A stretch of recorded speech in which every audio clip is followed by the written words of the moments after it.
The 1940s and 1950s were chock full of Christmas movies. I could have done an episode that was hours long to cover them all, but instead, I'll cover some of my absolute favorites. Even then, it was difficult to choose just a few. I had to leave quite a few off this list. So in today's video, we are going to talk about a few of those movies, and I hope you'll come along with my 1940s and 1950s Christmas movie journey.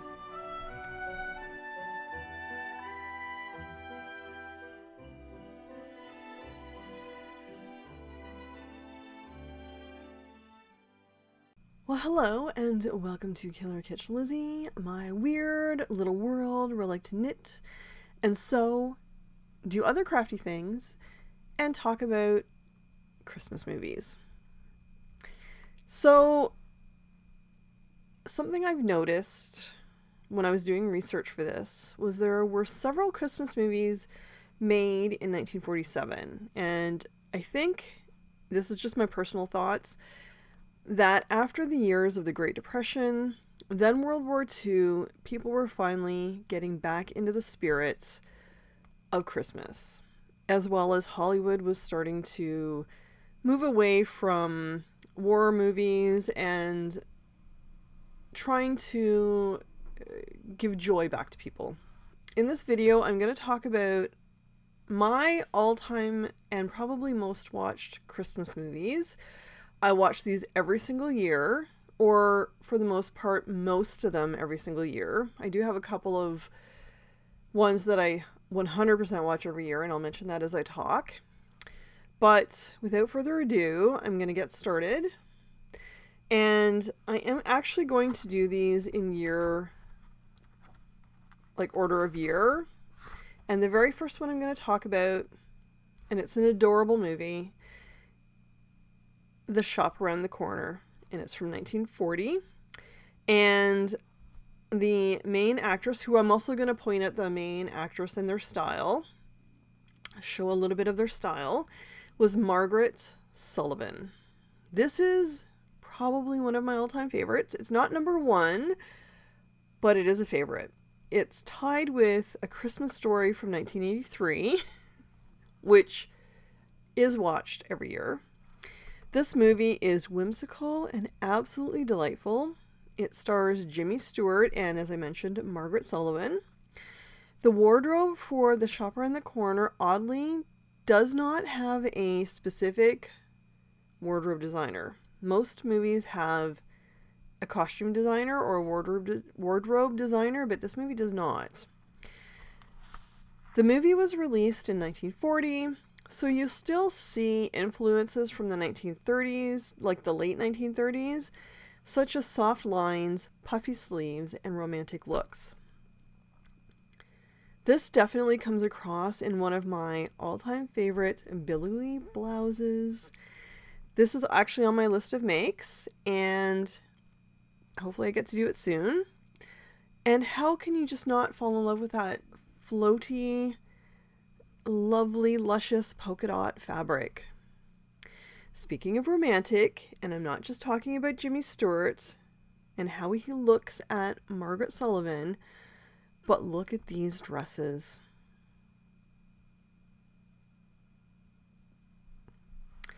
Next up, we're going to talk about It's a Wonderful Life from 1946, and I'm going to talk a little bit about Donna Reed's costuming.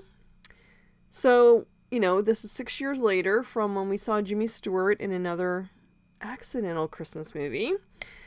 It's a Wonderful Life was actually not meant to be a Christmas movie, and it was released during the summertime. And I actually think it might be time to do a video about Jimmy. He is truly one of my favorites. Always, always one of my favorites. So this movie also stars the lovely Donna Reed. And in the case of this movie, Edward Stevenson was the costume designer. Donna's wardrobe is beautiful and classic. This includes dresses, blouses, and skirts, Also, she's so sweet in this movie. She's so adorable. Like, you immediately fall madly in love with her. You're not seeing the severe shoulders that you would see in film noir movies, which makes sense because this movie covers the years 1919 up to 1945. So I think their goal was to give Donna a softer look, as well as she was, she went from a teenager to mother, like wife and mother kind of thing. So she wouldn't have been going around wearing suits with these crazy shoulder pads. Next is probably everyone's favorite, or close to everyone's favorite, Miracle on 34th Street. This movie was made released in 1947 and stars Maureen O'Hara. I know I've mentioned this many times before. I'm not a huge fan of Christmas, and I'm not a fan of modern Christmas movies other than A Christmas Story, which was from '83. But, I'm a Halloween girl. However, the movies that are on my list are charming and give me a sense of hope that I can rewrite my negative memories of the day to more positive ones. Miracle on 34th Street has another stellar cast that includes John Payne and Edmund Gwynn. But we're here to talk about Maureen O'Hara. Maureen wears a few lovely dresses in this movie that are geared to business attire. Her character, Doris Walker, is an events manager at Macy's. I often wonder if this position still exists. I'm sure it does. She also has this luscious coat. However, the standout piece is a suit. It has a bit of a military look to it, almost reminiscent of a Nutcracker, which makes sense since Macy's puts on a Santa Claus parade, and this movie takes place right around Christmas, so that would totally make sense. As I mentioned, there were several movies made in 1947, so the next two are two of three of those movies. I've already mentioned one, but there were more than three. It Happened on Fifth Avenue. It also stars Gail Storm. What a fantastic name that is. And it's another classic. This movie is absolutely fun and lovely and wonderful to watch. Gail has a few lovely pieces in this movie, including this dress, this blouse, and this skirt. But it's the coat that is the prize winner for me. I've been dreaming of making a faux fur version of it since the first time I watched this movie. It's on my list, and 100% I want to make it. Who knows, maybe it'll be a Patreon project at some point. Then we come to The Bishop's Wife, again, 1947, starring the absolutely stunning Loretta Young. Give me a Cary Grant movie any day of the week. Pair him with Loretta Young and I'm in heaven. See what I did there? Another wonderfully classic wardrobe, which makes sense because Loretta's character is a bishop's wife, so they're not, she's not likely to be wearing anything too flashy. She wears some very flattering dresses and fabulous coats. Adrian, who was a very famous costume designer for movies, was the designer of this wardrobe for this entire movie. We're going to jump ahead now by 11 years to the year 1958. I wanted to get some 1950s ones in here. And the movie is Belle, Book and Candle with Kim Novak. This is another accidental Christmas movie. And when I say that, I mean the movie just happens to take place around Christmas time. This is another Jimmy Stewart classic and also stars my other favorite, Jack Lemmon. However, though, it is the absolutely stunning Kim Novak who steals the entire movie, along with her cat, Pie Wackett, and her aunt and her fabulous, fabulous wardrobe.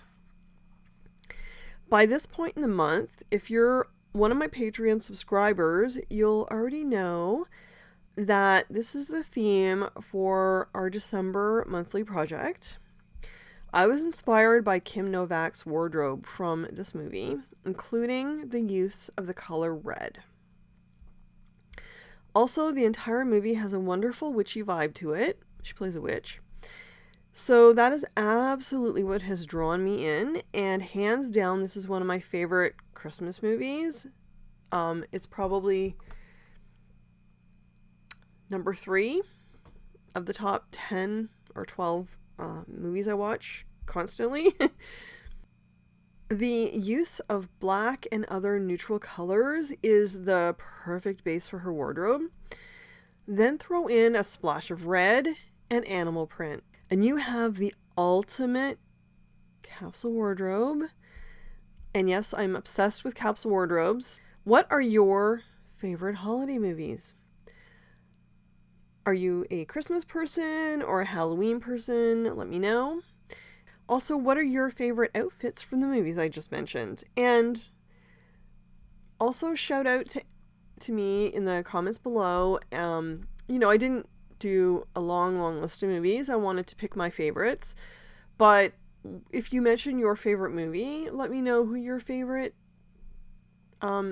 character was in the movie or what they wore. And maybe next year, this time of year, I could do another, classic movie Christmas themed video. So thank you for watching. I hope you enjoyed this video. If you did, please subscribe, give me a thumbs up, tell all of your friends. I would love to have more subscribers. And so subscribe, click the notification bell icon, and that ensures you don't miss a video. And until next time, stay kitschy. Bye.